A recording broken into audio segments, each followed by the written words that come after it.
So let's start it. Welcome, everyone. My name is Hector Castillo, Chief Product Officer of BoldPM. That's my own company. I'm Vinita Sahajwala, an image consultant. My company is WinStyles. And today we're going to be talking about how to supercharge your career through a personal brand. And before we get started, I want to thank our partners. And first of all, the ladies at ACPW for putting together and hosting this event. This is our 4th annual event. Shout out for them because they are working hard. They're volunteers, a nonprofit organization that is doing this each and every year. This is their 4th conference. Podcast Village, because we're actually recording this entire session. Both Vinita and myself are wearing recorders, and we're recording this because we're going to produce a podcast. They will actually put it out there, and we're going to share it with all of you post-event once it's ready. And we're going to do this for free. As long as you're checking in, we'll send you an email with a link where you can actually listen to the podcast immediately after that. Pixelated, one of our partners, they actually have a smart photo booth for marketers. And they had actually donated the system and actually have agreed to donate the system for where we can set it up. And we couldn't set it up, unfortunately, here because we didn't have the right Wi-Fi access. But this is actually a photo booth where you can actually take pictures and automatically shares via social media streams. And you can actually brand it as your own event. So it's actually for anyone that has conferences or trade shows, and they're really getting the buzz out there about their conference or trade show. A little bit more about Vinita. I have been working in this industry for about 25 years. She started at 4. Very nice. I was an image consultant, started a company called Image Enhancement, and I used to work with professionals on their appearance, behavior, communication skills. But at that point, I wasn't familiar with how this process works. In these last 25 years, the industry has gotten more specialized, and we've actually got an organization called AICI, which is Association of Image Consultants International. They've got a whole certification process, so if someone claims to be an image consultant, they have to have gone through their certification, and they coach individuals to train in 3 areas of specialization, which we'll talk about, the ABCs, your appearance, behavior, and communication skills. So for me to be able to work with my client, I have to understand not only how they put their appearance together, it's how they behave and how they communicate with their nonverbal skills, right? So I work in all 3 areas, and I understand. I've also been in the corporate world. I got an MBA. I got into the corporate world. Everybody needs to do that, right? We all need to go and explore the other side of us. And I went through that, and it really gave me a good understanding of what it is like to be in the corporate world. So I bring that added knowledge of what it is to be a consultant, what it is to be a business owner, what it is to be starting out something, and then coming back to being me. So that's my work. Yes, a little bit about myself. BoldPM is my company, and I work with executives and owners and senior managers within companies that have products that often are brands, and I get involved in figuring out how to get better outcomes out of their products or brands. And I help often develop brands that resonate with their targets. And so this is where I've been doing this for several decades now. And now I work in helping individuals understand, first of all, what is a personal brand and why they need it. And we're going to share that information later on today. If you're on Twitter, personal branding hashtag is the one that we want you to be sharing. And also my company's handle and also the conference's handle. A little tidbit, those of you who are using the Wi-Fi here, if you take pictures, they won't go out because they're being blocked. You can't see the picture stream, nor you can upload via Twitter any pictures. So I would just share text, like actual text, no pictures. You can take pictures if you want, you can share them later. You can tweet without pictures, that's not a problem. I've been sending a lot of social media marketing for this event. That's why I'm letting you know. I noticed that when if you're here, you can check in electronically. We have a tablet where you can actually check in and you can get automatically information where you can get this, what we're going to be doing and filling it for the first time today. You're going to get a PDF that you can download of the same thing that you can do later on your own because you probably want to iterate on these exercises that we're going to be doing today. And also you will be getting a couple of playbooks that you can download for free as a return notification email when you check in. If you don't want to check in, how many of you are LinkedIn users and have the LinkedIn app on your phones right now? Okay, if you follow this link or you just find me, connect with me on LinkedIn, and I will send that information, the same information that I'm sending to anybody who checks in. Tell them, hey, I want to connect with you because I'm here at your workshop. I will accept your invite and then share back later the information where you can actually grab all of this information. Just tell me that you are here and connect with me on LinkedIn. So 2 ways to check in. Yeah, just to make sure there's a few new people who've arrived. Have you all got these? Who doesn't have a handout? So we need some handouts over here. So what I'll do is I'll pass this around. Yeah, and there's 3 pages, so make sure you grab 3 pages and then pass the rest all the way to the back. And we are going to be writing, so make sure you have a pen or pencil also in available. Addition to your handouts. Yeah, and also there's a sign-in tablet going around, so please sign in when it comes around to you. Yes. All right. So I want you all to put your attention on the screen. You're going to see someone, and I want you to give me your impression of this person. So all eyes on the screen. That is Jennifer.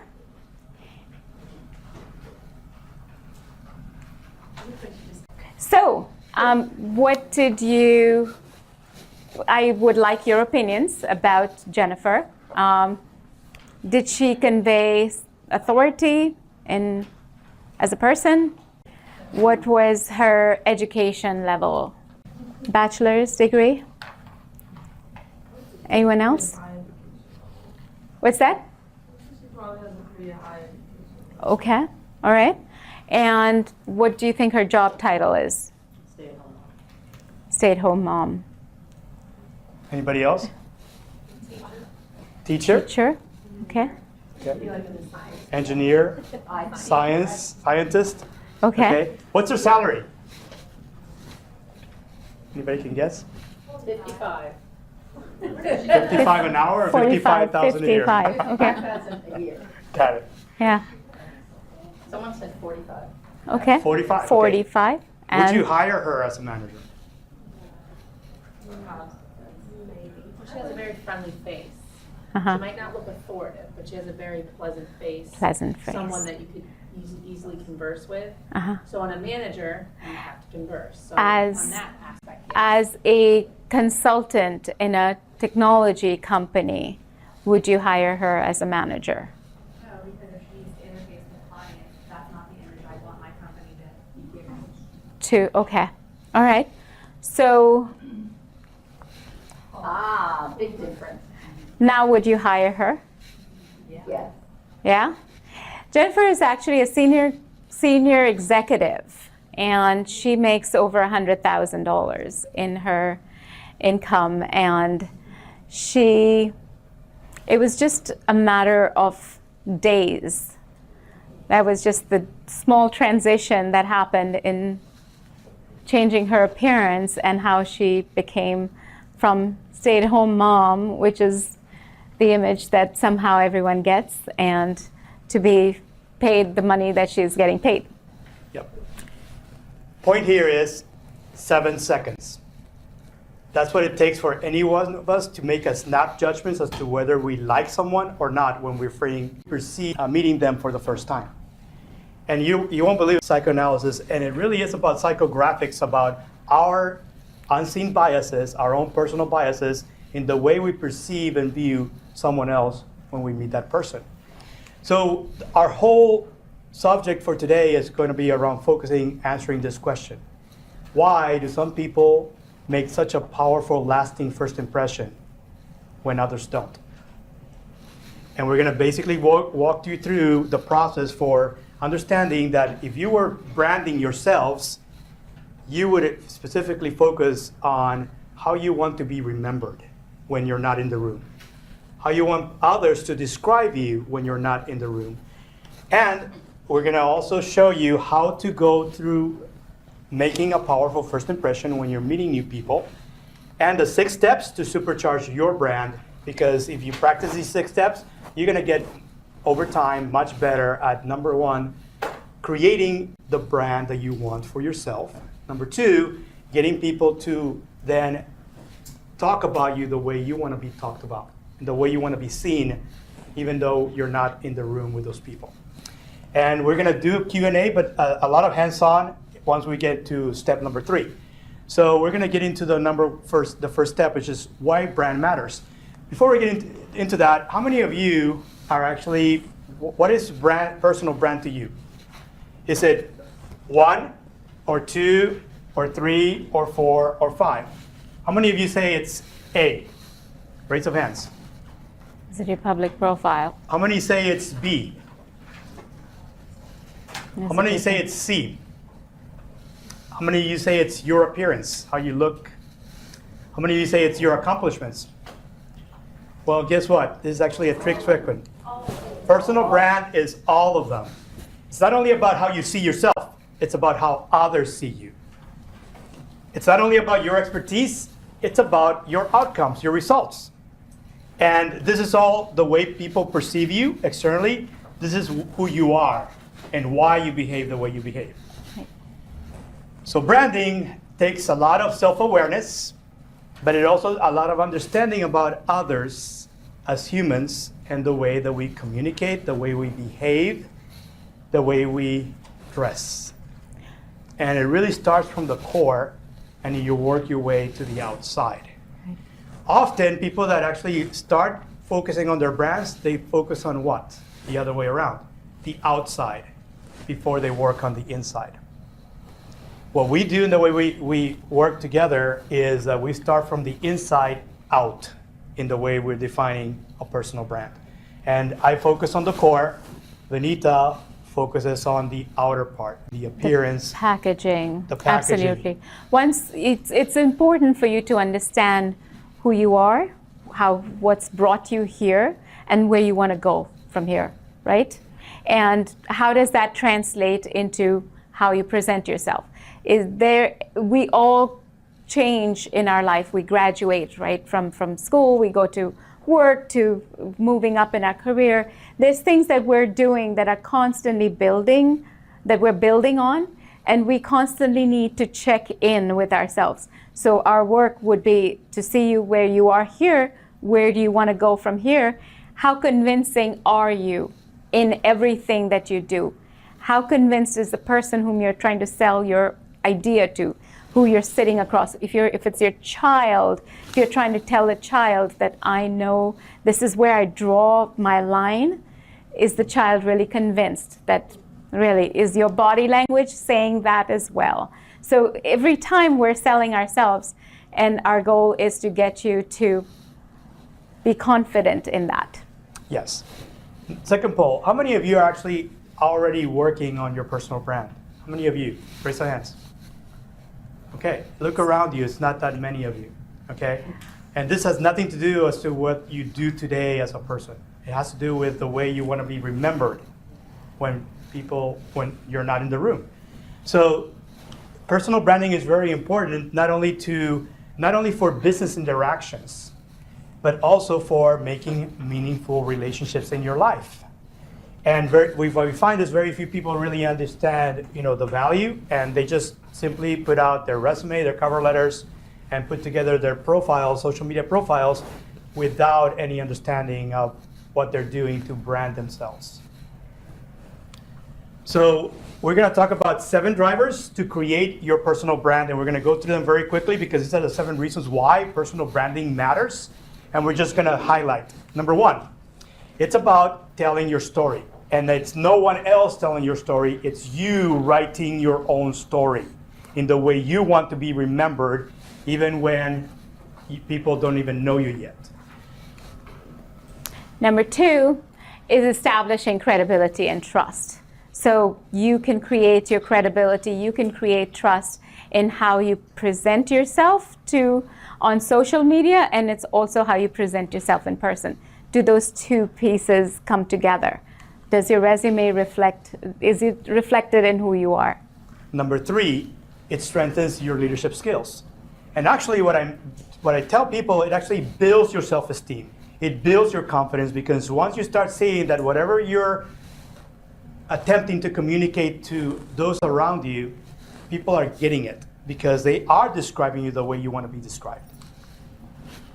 Number 4, it's building rewarding relationships, right? So when you know who you are and which direction you want to go, you will draw those people to yourself, or you will know who to seek because you know what you want. And so once you know your brand and you know the direction your brand is growing, that's the kind of people that you're attracting into your life. Number 5, it helps you engage your target audience. And if your target audience are prospective employers, they're actually now hearing about you even before they meet you in person. Mm-hmm. Number 6, creates higher perceived value. So again, it's how are you standing? How do people perceive you? Is there strength in your presentation? So it's perceptions. And finally, that's number 7, it helps you make a powerful first impression. The kind of impression when people just first meet you, they will remember you for years. And literally, that's what happens. I've seen it happen. So all 7 here, just for review, and then now we're going to get into the second section, which our Vinita is going to be getting more into about helping us understand how to make a powerful first impression. Great. So there's different. People have said it takes 7 seconds. Some say it takes 1/10 of a second, but there's different time limits. Really, nothing more than 8 to 10 seconds that it will take for anyone to create a first impression. You to create a first impression on someone, and for you to take away a first impression of someone. You're going to decide within moments if you actually like this person, do you trust this person, and do you respect this person. It's just a visceral reaction. It's kind of like how if we were back in caveman days, right? So is this person going to throw me in front of the lion, or is this person going to have my back? So we're instinctively making that decision. We're going to put people in categories. We're going to say, is this my person, or is it someone I cannot relate to? And as much as we have cultural differences, so it's not my person as in my cultural person, but is this person at the same socioeconomic level as I am? Is this person as educated as I am, or someone that I feel I can understand their education level? Is this person of a different class? They'll make decisions about your sexual orientations. I mean, there's about 19 things a person will decide about you before you even say anything. So that's something that we are all doing at any given time. So the same thing is being done to us at the same time. So it's the 3 components that we'll talk about in your appearance, behavior, and communication. So, for example, her appearance completely altered, even in her body language. It's just how she felt about herself. It was the work that I did with her initially was just her appearance, but suddenly she felt so good about herself, right? So sometimes it starts from there. Now for your appearance, right? So what are you doing? What can you do today to alter it? What can you be aware of to alter that?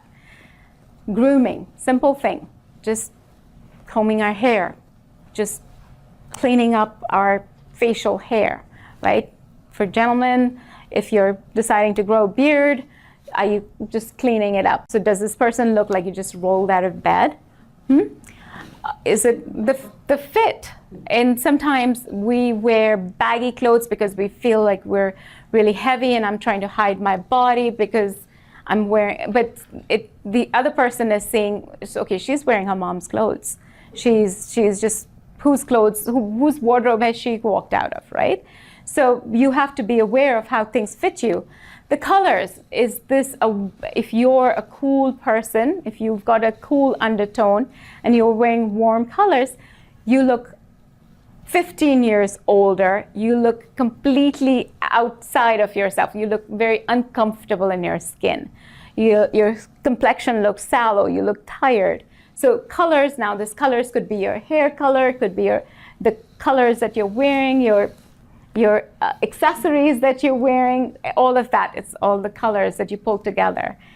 And the scale. So for example, nothing in my features are very large, right? I'm not a very large boned person. And if I was to wear large prints and large patterns, I'd look out of place. So you wear things, everything is in scale to your body type. And the accessories you wear. Accessories are intended to draw attention to you rather than away from you. So you can highlight your features, you can highlight your facial, you can draw people's attention to who you are just by and for gentlemen with your ties, it's the tie, the size of the knot that you tie, that's your accessory, right? So you can wear a tie, two people can wear the same thing, it's very large and it's making you look poofed up, yeah? Or if it's just right for your face. And body language. So really, 55% of our message is conveyed through our body language. Only 7% of what we speak, the words that we actually use, is what people listen to, people hear. If what I am saying to you in my words is not translating into my body language, well, guess what? That person is going to be feeling that, okay, she's not being honest, she's not being sincere. They're not convinced. Somehow you have to work so much harder. You have to use that many more words to convince them if your body language is not speaking it. Also your tone. So 38% of it is how you speak it, right? It's the tone, how you project. And so there's the contact. So if you make a connection between two people, and how do you make that eye contact with them? What is the energy level? Do they sense that in you? Do they actually pick up that this person is really not wanting to be in this room right now? Or this person really doesn't want to talk to me. They're not feeling secure, confident. It's a simple thing. We went through this practice earlier today, some of the people who stood by, and just a simple smile made a whole difference in this. Suddenly you're more approachable, you're more believable because you feel very comfortable with who you are, right? And how you stand, how you sit, your posture, how you hold your body. Yeah, I like how suddenly the posture has changed in this room. Yep. So, all right, and handshakes. People will make a decision about you, about your background based on your handshake. So what I would like for us to do is turn to the person next to you and shake their hand. Which side?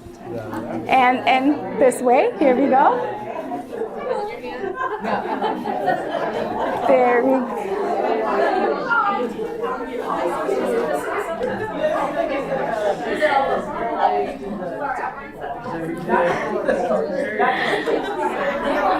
All right. Good to see you again. I see there's, all right. So I see that you did a specific handshake holding each other's elbow. What was that about? We were joking about Bill Clinton. Bill would do the arm slide. He would just hold forever. Shaking hand is also sliding. Right. And then that's a politician's handshake. So he's fitting right in. And it's the intention, or even a pastoral handshake. So pastors tend to do that. It's like, I got your back, I got you covered. Now, what's interesting if someone does that to me, unless their role qualifies them to do that, I would feel like that's too familiar. How do you think I need your help, right? It's not, I don't feel comfortable with saying that you're going to be taking care, you got my back, when I don't feel I need you to do that for me, right? And there's different things. Like, I'm a hugger. I tend to like to hug people. Now, well, that's not really comfortable. So the second time I meet you and I'm really feeling comfortable, I will give you this as the closest that I can get to a hug, where I'm holding both your hands, right? There's different things. Now, let's, how are you doing? Are you enjoying this afternoon? Yes, very much. Yeah? And how do you feel about my power move there? Huh? Oh, you didn't even know? I like that. Well, I guess it wasn't powerful enough there, huh? All right. So oftentimes when someone shakes their hand, where they bring their hand from the top, how do you feel? Oh, it's laterally like that. Yes, Correct. it goes like this. So it's like, It's almost like kiss my hand. correct, yeah. It's like, hi, how are you? It's a power move. And typically, our temptation is to twist their arm and straighten it out. It's like, nah, well, so there's a counter power move that you could do. So when I do this, you can take your hand and put it on top of mine. There you go. So it's like, you try to get the upper hand. Well, There you go. I've got the upper hand now. So you instead of trying to twist someone's hand. So some of the other handshakes that we encounter is the limp fish handshake, right? Now, one of the other things that we know as Americans is we do the web-to-web handshakes. We tend to connect our web to the other person's web, which is what we're comfortable with. Now, various cultures don't really feel comfortable with that. That for them is a very intimate handshake. Or the person may actually have, perhaps they have some problems with their joints, perhaps they have some, they're sweaty hands. So when we encounter that handshake, our tendency is to automatically put them in a box. This person is not very confident. But just give them the benefit of the doubt that they could potentially be from a different culture, perhaps, or they could perhaps have, problems. So these are things that we have to be culturally aware. And there's just so many different handshakes, but ideally, once you just try to get that web-to-web handshake, correct? All right. And correct. Correct. Barely are shaking the hand, they're pulling it back. And there, yeah. So the ideal handshake is you're at 90 degrees. So you're trying to get as close as you can without getting into their absolute personal private space. And the duration is typically for 2 to 3 pumps, right? So, hey, nice to meet you, right? That's long enough. So 2 to 3 pumps is about the time, and don't hold on to that person's hand any more than that. So, yeah, thank you for asking that. Yep. Any other questions? Okay. Now, how you engage with people. It's the tone that you use. It's what it is that you're hearing from them and what it is that you're trying to say. It's your voice, your tone, and that convinces them about your personality, your confidence level. It's how you come in. Now, like something that you said, right? It's, am I inquiring or am I being too inquisitive? Like, why do you say that? Has someone done that with you? Do you feel uncomfortable when someone getting into your personal space? You may not want to answer that. I simply said, yeah, you're right. And so I just took the information for what it was worth, and I addressed that. We talked about that rather than me going into your private history. So that's when you're and when someone is inviting you into a conversation, inquire rather than be inquisitive, right?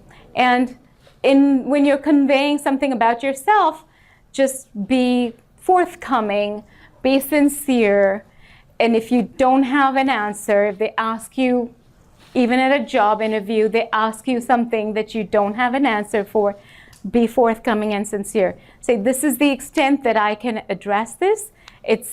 I understand and I know I've done work with this. This is as far as I can address it. But so you can leave it, you can be sincere rather than try to make something up. Because guess what? They're hearing your body language. They're hearing that when your body language is actually conveying what you're actually saying, they're convinced. That to them is more than you trying to make something up and your body saying, that's really not what I did. I don't have that experience. So yeah, there's quite a bit in your A, B's, and C's. So one of the things we'll go into more depth when we actually get to do the workshop. Yeah. And actually, we're starting that step in this section. So we're going to talk about 6 steps to help you either improve your personal brand, start it from brand new, or help you refresh it. And the 6 steps are basically very simple. Number 1, assess your situation. 2, choose what you want. 3, focus on your target. Then find your value proposition. Go out and get the brand awareness, and then decide what's next. Continue to improve once you have started the process, because it's not a one-time thing. You need to continue. It's part of life, part of growing up. As you grow up, your brand becomes fresh or starts changing in itself as you start getting into new types of things you want to do. So with the first assessment, and actually now you have the handouts. Everyone has a handout, is that correct? If you don't, raise your hand because we're going to get you a handout. You should have 3 pages. So go to page 2, and you can see in page 2, it starts with a 1 page, and there's a list that you can start doing. So in this, I wanted you to actually turn that second page to the other side, which is completely blank, and we're going to start filling it out from the top. Does anyone have the extra handouts? We have some more here. Okay, here we go. And we have some more here also, Vinita, in the box. So I want you to take the top, and it says, what is the first entry, the first row on that table? Interest. So what are the things, right, 3 things, 2 to 3 things, 1 to 3 things that are your interests, things that you like to do because you're interested in them. Just list them. Whether it's going fishing, scuba diving, playing sports, put something specific that interests you. Okay? And then move down to the section where you say passions. Now, passions, this is the way I define passion. Somebody's passion is something that you love doing. And you love it so much that you would do it even if no one paid you for doing that. You may be thinking it's a hobby, but you love doing it, whether it's knitting or stitching or something different. Write down 2 to 3 passions that you know you love. Singing and maybe dancing and maybe, whatever it is, write it down as your 2 or 3 passions. Yes, question? Yeah, does it have to be a passion, or can it be a broader category? It could be a broader category, like if you like to read a specific topic, or like fiction, or a specific type of nonfiction, write it down, like reading something. Well, if it's environment, it's what you do about it that you're passionate about. So I could just say I'm passionate about it, but am I contributing in some ways? Are my actions actually translating into my passion, or showing in my passions? And we're going to do a third one, and then we're going to shift to the next one, which will be Vinita's about assessing your situation. I want you to fill values. And values are adjectives. So pick 2 or 3 adjectives of people that you really, really enjoy being with. Are they, what are they to you? Is it their vivaciousness? Is it, sort of like figure out what that is, and it's an adjective, 2 or 3 adjectives of people that you really like. It could be an artist, it could be an entertainer, it could be a celebrity of some sort, or it could be people in your life, like family, friends. How would one word to describe 2 or 3 people that you really enjoy, and they could be either family or friends or a celebrity, somebody that you really enjoy because of their personality? Yes? What is that, Phil? In values. People that you really respect could be also that. So we'll give you a couple, like a minute or so to finish that up, and then we can shift over to the other part of the assessment, which is page 3. And yeah, obviously there's guidelines on the back of the sheet that gives you information of how to fill out the rest, right? So it's actually giving you feedback on. And we'll come back to the rest of that later in other steps. Correct. So now let's look at assessing your ABCs, your appearance, behavior, communication. I've tried to make it as easy for you as possible by actually giving you the ability to say, all right, so now that I've understood grooming, how is it that I feel, where do I stand in how consistent am I in appearing well groomed? Do I need help? Am I doing great? Rank yourself 1 to 5 stars. Be honest. Be honest to yourself. You're not going to show this information to anyone, right? So this is about you assessing yourself across these areas that are about your appearance, your behavior, the way you communicate. Where am I? So go through all of these and place yourself on 1 through 5. But introductions, so how do I introduce people? How do I shake my hands? Am I good with understanding who's, in terms of hierarchy, who should I be introducing whom to first? And the process of introducing people. And how do I sit? Do I stand? Do I understand the protocol of introductions? All of that. What do you mean by accent? Accent. So do people make me repeat words? Okay. If I say something and someone says, I'm sorry, or do I feel like people are tuning me out because of it's my accent, my tone, it's the... Or you're too monotone and you're boring and you kind of tune them out. What about expressions? Right, but that's something that we all can work on. So it's for us to evaluate, where do I stand? And how is it, the idea is once you understand this, you know the direction you're going, and how important is it for you to work on your accent, right? So for example, I moved here 25 years back, and I had a really thick accent, and I used to listen to AM radio, and I would stop after I heard a word that I pronounced differently, and I would work on changing my pronunciation because I knew that I would have a lot of people make me repeat what I'm saying. A lot of people would not really understand me, and so I am wanting to fit in rather than them trying to fit me in. So I figured for me it was important. Now, you understand this, you know this, it's how much of it that you want to work on for yourself and what it is. And people do this all the time, right? I'm trying to learn French. I'm watching French movies and I'm saying words after I heard the French actor say. I go to Alliance de Français and my French teacher teaches me how to speak in French. So we're all working towards an accent and changing it. I believe that people from Texas don't understand people from New York. Sometimes it's their accent is different. So the accent is not necessarily an international one. It's something that comes across clearly to people. And when you actually need to speed up because they're step 1 and we cover the others. So the same, now the other part is how do you manage perceptions, right? So we talked about your personal brand is not only how you project, how you want to project yourself to people, it's how people perceive you, right? So I may believe that I come across as a very confident and a very warm person, very forthcoming, and that may not be the perception others have of me.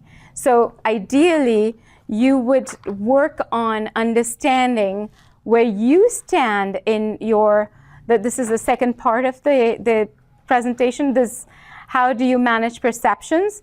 How am I in my appearance? How am I in my emotional connections with people? Once you've categorized, once you've given yourself a grade, you can go to 5 people within your circle of influence. I mean, we get to 25 people, but get to 5 people and get their feedback. And then you see the brand, you see the gap.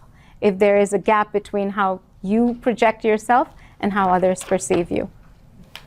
For expressions, do you mean facial expressions? Correct. Yes. Correct. Yeah. It could be mannerisms as well, like like certain things that you say when you wave your hands, like hand expressions. And in some cases, I've run into cultures where what's considered something a good, well-known expression in U.S., it's considered like a bad thing somewhere else, and you need to kind of be aware of that when you're in different environments. So it could be expressions, could be facial expressions, but it could also be, the hand gestures as well. And integrity, for example, the bottom one, am I someone who follows through on what I said? Do I follow through time and again? And this can be something you can think about. You may show integrity in your work, but you don't show that integrity in your personal relations. So that's something that you have to understand. So your brand eventually should be something that shows up everywhere. It shows up in your personal relationships. It shows up in the brand new connection. It shows up in your line of work. It shows up in your voluntary work. That person who you are is showing up everywhere, and your brand should be consistent. So the idea is take it, and a lot of us say like, oh, I don't care about my appearance when I'm going to the gym, but sometimes even that matters, right? So we're going to move on to the next part, and in this one, you're going to go back to page number 2. It's about choosing what you want, and there's at least 1 for goals. So jot down like 2 goals, 2 or 3 goals that you have today. It could be anything. It could be, I want to take up a new interest or a new hobby. It could be about, you need to find a new job, or it could be, anything related to your personal improvement. Write down 2 to 3 goals in that row that is in your assessment, because it is something that you want to commit to achieving in the next year or 2. It could be also, I want to get my PhD. I want to get my master's because I'm already maxed out on whatever I'm at in the education level. It could be anything.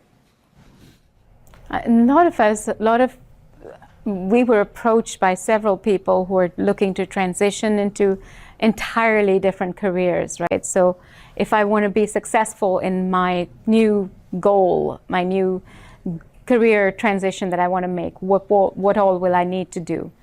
So have clarity on that.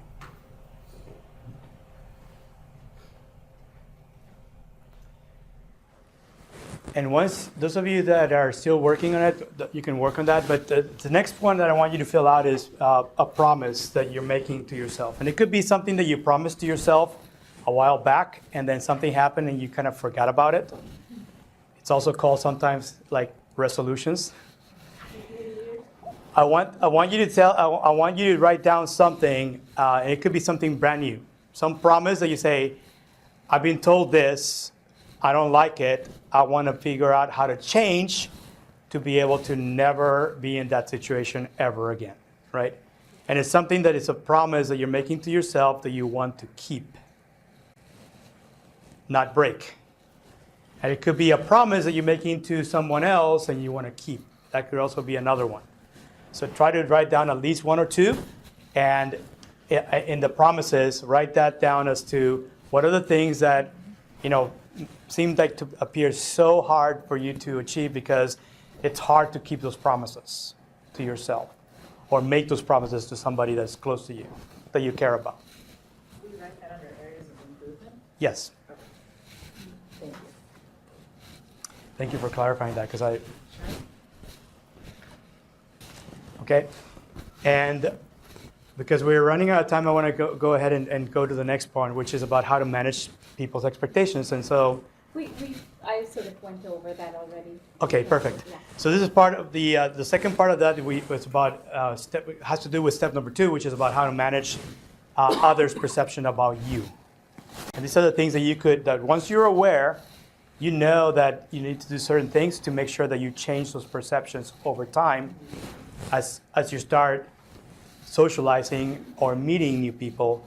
Make sure that you are aware about how others perceive you, so that if you need to make changes in the way you're introducing yourself or the way that you are communicating, the way you're behaving, or the way that you appear, those are all things that you can do, opportunities as to how you can change you to make sure that you change those perceptions over time. The next, and there'll be some other questions here that are just for your reference. They're sort of like an Easter egg in the presentation. You have full access to this deck online afterwards. There's additional questions because you can go much deeper and it takes you longer. That's why right now we're giving you like the shorter version of the assessment. Step number 3, understand and focus on your target. What I mean by that is when you're trying to achieve something new, it may mean that you need to actually meet new people in your life because no one in your life has that interest.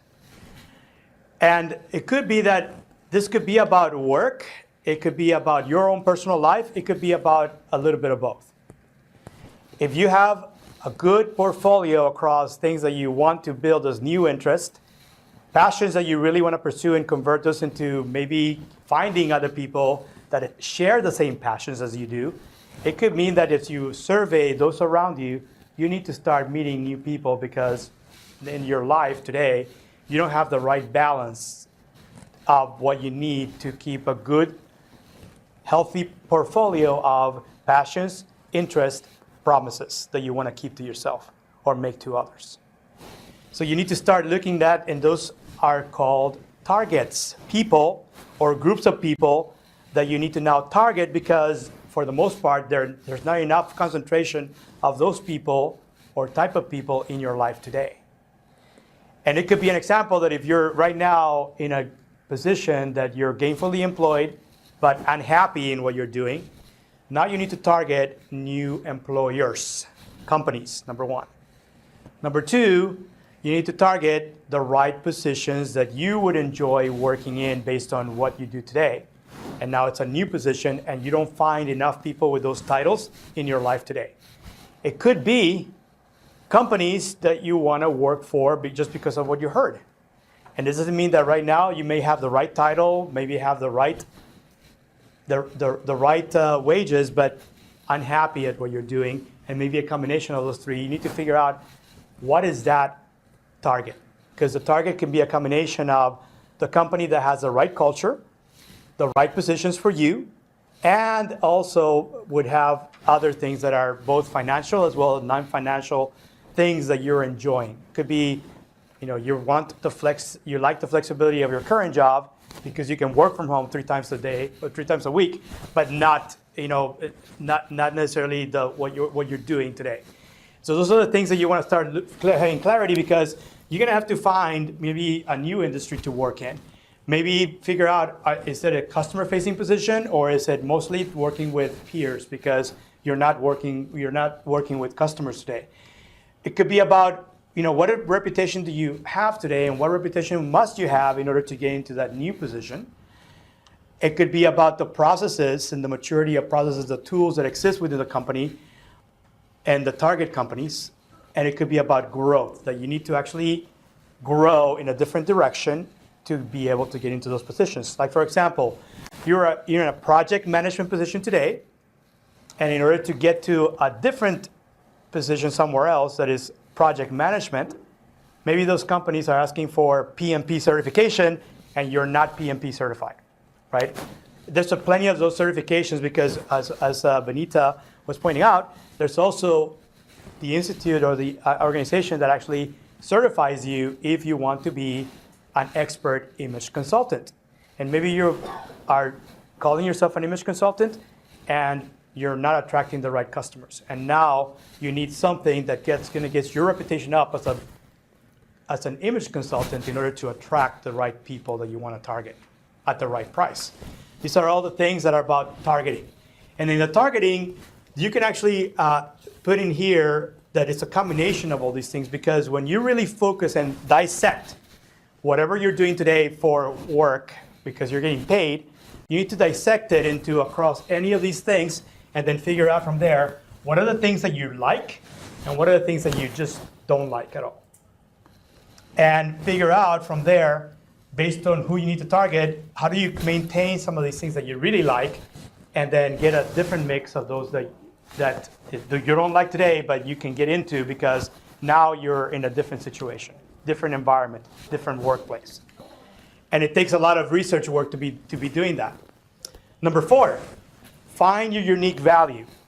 What I mean by that is, how do you present yourself, and what is that 1 or 2 sentence things that you can say when you're introducing yourself, if you know you're in the front of the right target person when you're meeting them. What can you say to them that says, hire me now and not somebody else? And even better, how do you present yourself when you distribute your cover letter to those companies and put it on your resume so that you get the interview? And when you show up in the interview, present yourself exactly the same as if you're meeting them in an informal manner and get them to hire you. So there's different levels of depth of understanding what is your unique value based on who you're targeting. And it goes hand in hand. You can't present yourself with a certain and say you represent a certain value unless you understand what is your target valuing the most.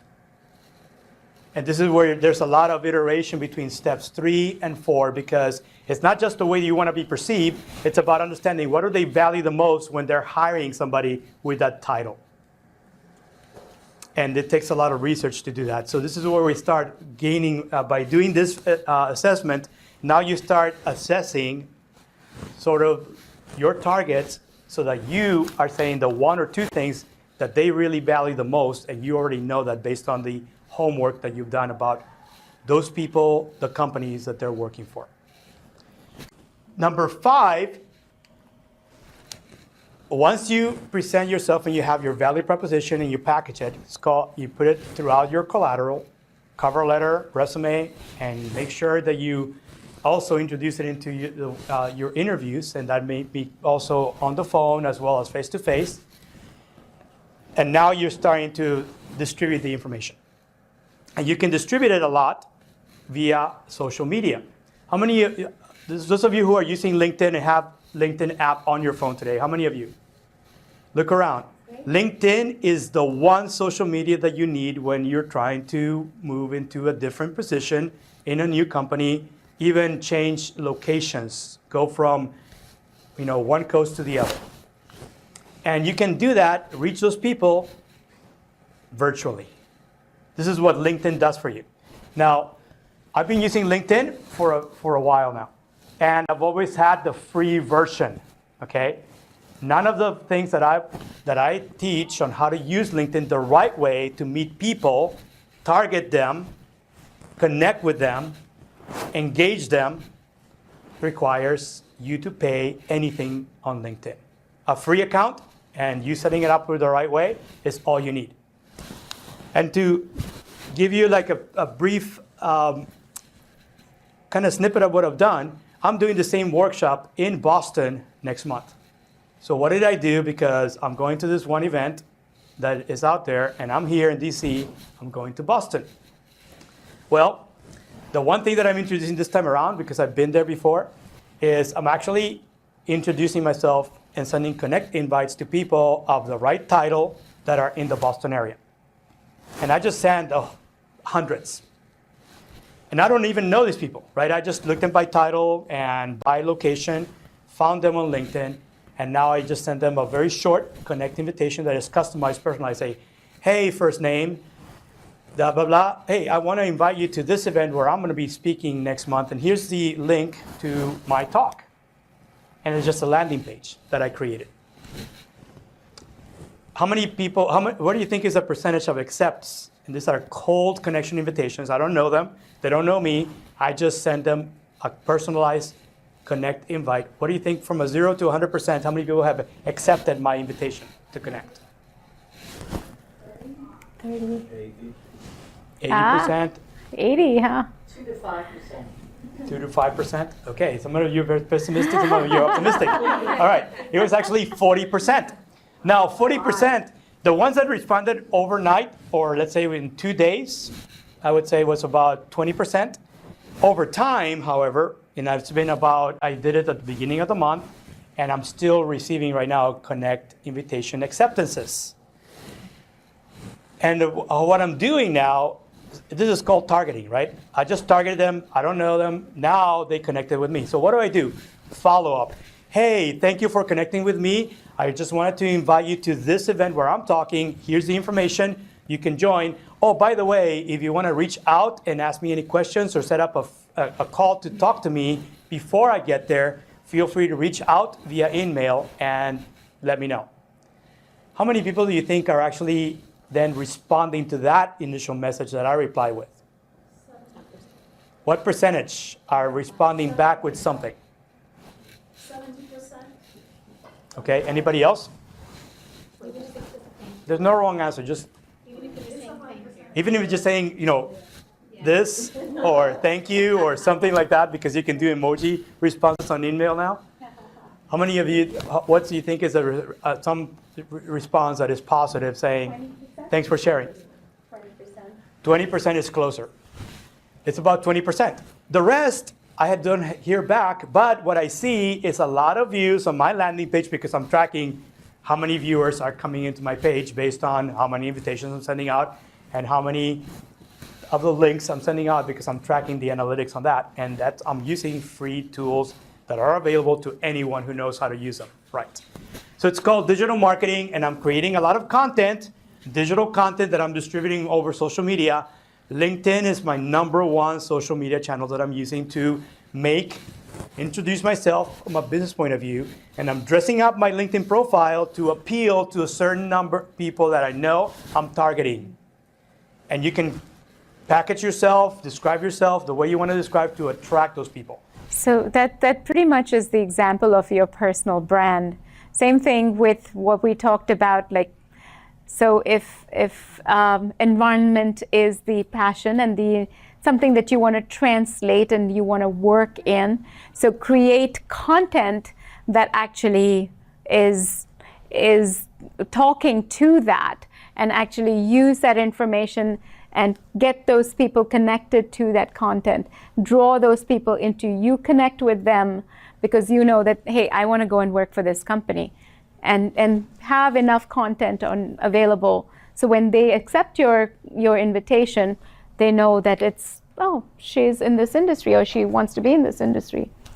I actually have a specific question about that. I don't know much about LinkedIn. I have an account, but I don't really use it much, which I will start now. Yeah, so when you set up an appointment with us, I can actually coach you through some of that. And we're offering everybody who attended our session a free 30-minute appointment, virtual, with either one of us or both of us. It's your choice. And you got that information from us on the email that you sent, that you got back once you checked into today's workshop. I'd recommend that you go through all of this information, give yourself tomorrow or 2 days. And so when you connect with us, you use that half hour really productively. So you have your questions laid out, like, wait, I didn't get this part at all. So. So who's able to view the digital content that we put out? Is it only our contacts or is No. it a public? It's public. You decide whether it's what's private and what's public in your profile. I would just say whatever you put out there, assume it's public, and you present yourself to the masses the right way. But if you do this right, you're going to attract your targets.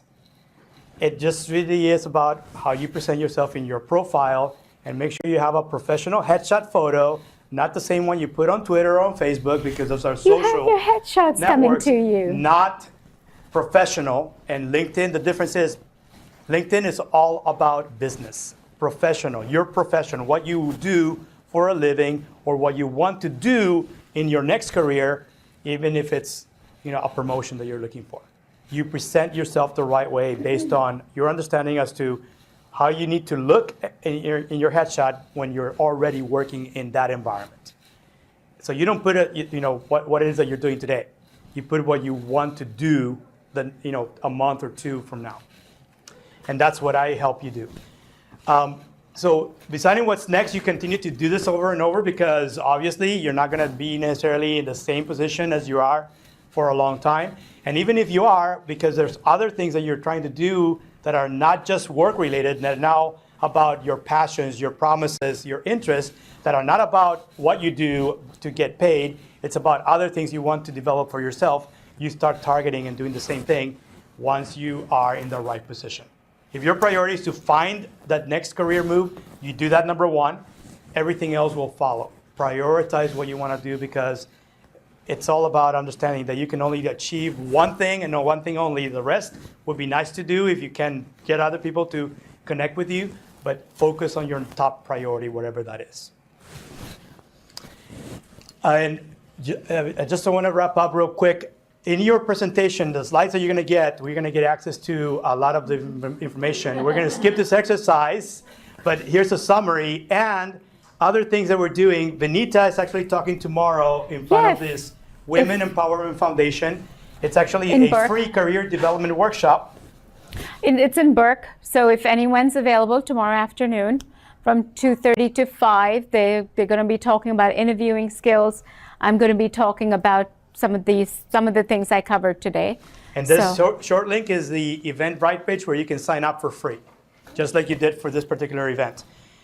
She's also going to be talking same talk as this time in Bethesda, June 12th. This time SAWS without Hector. It's just me on my own talking about all of these.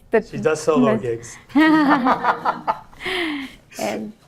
And finally, we're actually going to be doing a workshop that we're offering virtually to help you go deeper and start from the core on the way outer to develop a full personal brand. We're going to be doing this on a virtual live session, and we're going to basically walk you through. If you're interested in learning more, write to us, reply to our email that you received, and let us know, because we're going to be scheduling it, and this is virtual, so we just need to kind of set dates and times, and you're going to get 2 hours to actually fill out the rest, and we're going to go much deeper because we have lots of other questions to really understand get in depth who you want to be and who you are today, and how do we help you get to where you want to go. So just one of the other things, that the questions that we went through, the 1 through 6, I would like you to take the same points and do the same in reference to your appearance, behavior, and communication skills. So when you get your deck, you make sure that you see that from your goals, your personal, so the inside, what are your goals? And then also, what are your goals in your appearance, right? So who's your target client? Who's your target customer? Again, how does that translate into your appearance? What's your target? So, yep. And finally, here's the contact information. You have this in page 1. At the bottom of page 1, you'll find our email, our LinkedIn profiles, and also our websites. You can follow us, you can like us, or you can actually just simply call us or email us. We'll respond. And thank you very much for being here today. And I hope you enjoyed the rest of the conference, and thank you.